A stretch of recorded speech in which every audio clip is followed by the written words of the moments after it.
নবীনগরে মেঘনার পাড় থেকে অবৈধভাবে মাটি কাটা বন্ধে প্রশাসনের নিকট এলাকাবাসীর জোর দাবি।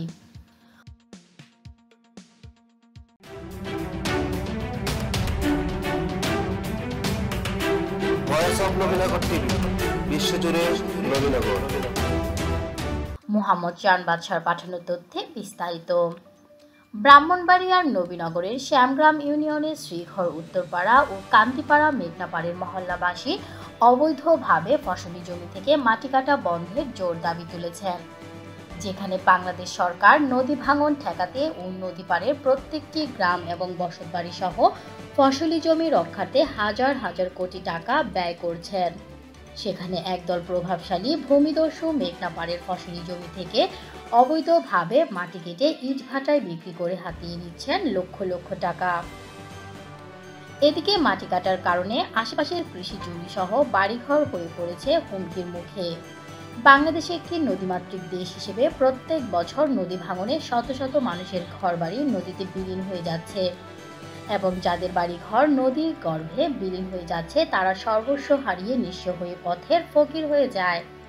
শ্যামগ্রাম ইউনিয়নবাসীর পক্ষ থেকে সাংবাদিকদের তথ্য দেওয়া হলে ২৬শে মে সোমবার সরেজমিনে গিয়ে দেখা যায় শ্রীগড় গ্রামের উত্তরপাড়া ও কান্দিপাড়া মেঘনা নদীর পাড় থেকে বড় বড় স্টিলের ট্রলার দিয়ে একদল শ্রমিক মেঘনা পাড়ের ফসলি জমি থেকে মাটি কেটে ট্রলার বোঝাই করছেন। মেঘনা পাড়ের এলাকাবাসীর কাছ থেকে জানা যায় এই মাটিগুলো শ্রীঘর গ্রামের কান্দিপাড়ার প্রভাবশালী কাশিম মিয়া পিতা মৃত অলিক মিয়া ও শ্রীঘর দক্ষিণ পাড়ার আলমগীর হোসেন পিতা রেনু মিয়া। আরও জানা যায় আলমগীর হোসেন সাবেক ইউপি চেয়ারম্যান জাহাঙ্গীর আলমের আপন ভাই। এই দুই ভাই প্রভাবশালী মেঘনা পাড়ের ফসলি জমি থেকে অবৈধভাবে মাটি কেটে ইট ভাটায় বিক্রি করে হাতিয়ে নিচ্ছে লক্ষ লক্ষ টাকা। এদের দুজনের কাছে এলাকাবাসী বারবার অনুরোধ করেন যেন মাটি কাটা বন্ধ করে, কিন্তু দুই প্রভাবশালী টাকার কাছে অন্ধ হয়ে এলাকাবাসীর কোনো অনুরোধ রক্ষা করেননি। মেঘনাপাড়ের ফসলি জমি থেকে মাটি কাটার সময় সাংবাদিকদের উপস্থিতি টের পেয়ে প্রভাবশালী কাশিম মিয়া ও আলমগীর মিয়া দৌড়ে আত্মগোপনে চলে যায়। অনেক খোঁজাখুঁজি করেও তাদের দুজনের কাউকে ক্যামেরার সামনে আনা যায়নি। মেঘনাপাড়ের বসবাসকারী নারী পুরুষ উভয়ই সাংবাদিকদের উপস্থিতি খবর পেয়ে তড়ি ঘড়ি করে ক্যামেরার সামনে এসে সাংবাদিকদের মাধ্যমে সংশ্লিষ্ট কর্তৃপক্ষ সহ বাংলাদেশ সরকারের কাছে বিনয়ের সাথে তাদের ঘরবাড়ি মেঘনা ভাঙন থেকে রক্ষা করতে প্রাণ ভিক্ষা চেয়েছেন।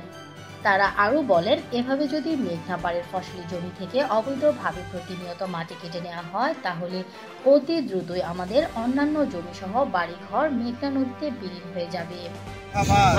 নাম সেলিম, গ্রাম শ্রীগড় কান্দাপাড়া।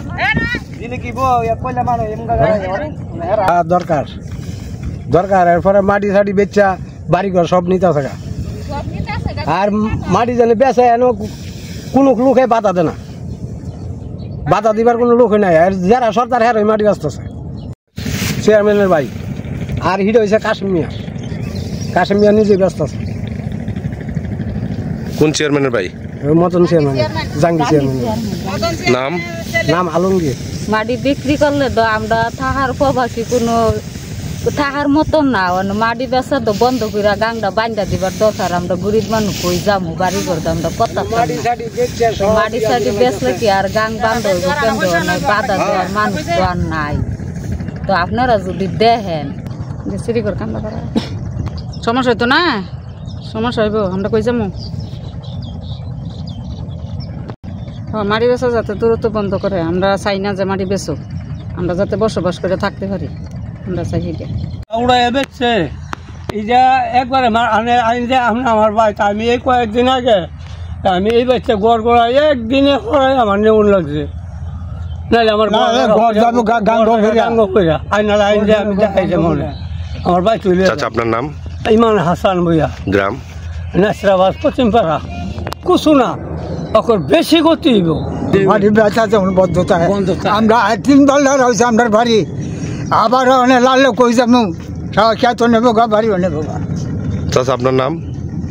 আবার খেত নেবো গা বাড়িও না যাও কিছু। আপনার নাম? আমার নাম হাসান ভুইয়া, গ্রাম গ্রাম শ্রীগড়। এখন কি আপনারা চাচ্ছেন মাটি বিক্রিগুলো বন্ধ থাকতো? বন্ধ বন্ধ মাটির বন্ধ বিক্রি বন্ধ বন্ধ থাকতো। আনালে আই যায় আমার বাইরে আমি বাইক চুল উড়াই দেয় দেবো আপনারা বাড়ি বিক্রি বন্ধ থাকবো না আমরা বাড়ি আবার বাংলা আবার তো কই যায়? আবার যে কই যাম আমরা ঠিক নাই 3 লারা হয়েছে ওই 3 লারা হয়েছে বাড়ি তুমি কো যতটুকু মনে করি কিন্তু মাটি কাটার এটা ক্ষতি হয় নদী এমনি ব্যাংকে নিতে থাকা ভাই তা বাড়ি ঘর নিতে থাকা টাকা পয়সা লেগে যাইতে পারে না অনেকে আবার মাটি বেচা তো এটা আর বেশি ভাঙবো তাহলে সাধারণ মানুষ কই গিয়ে দাঁড়াইব টাকা পয়সা নাই এমনকি খাইতে পারে না তো বাড়ি ঘর কীভাবে তা করবো আর থাকবে কীভাবে এটা একটা তো বিপজ্জনক কই সাধারণ মানুষের জন্য হ্যাঁ যারা তো পয়সা লোক খার এইগুলো করে হ্যাঁ চাইলে বন্ধ করে দেওয়া যেত। আমরা কইলে আমরা কোনো জানা যে কোনো মুহূর্তে কোন আমরা আছি সমস্যা নাই বন্ধ করলে তো এটা 100% ভালো হইতো জনগণের জন্য মারিগাড়া বন্ধ চাই মারিগাড়া বন্ধ চাই এখন না আপনারা যে কোনো সমকন এ বিষয়ে জানতে চাইলে শ্যামগ্রাম ইউনিয়ন পরিষদের চেয়ারম্যান মাসুম বলেন তিনি এ বিষয়ে অবগত নন। আমার আসলে সরি ভাই, আমি একেবারেই জানা নাই আমার।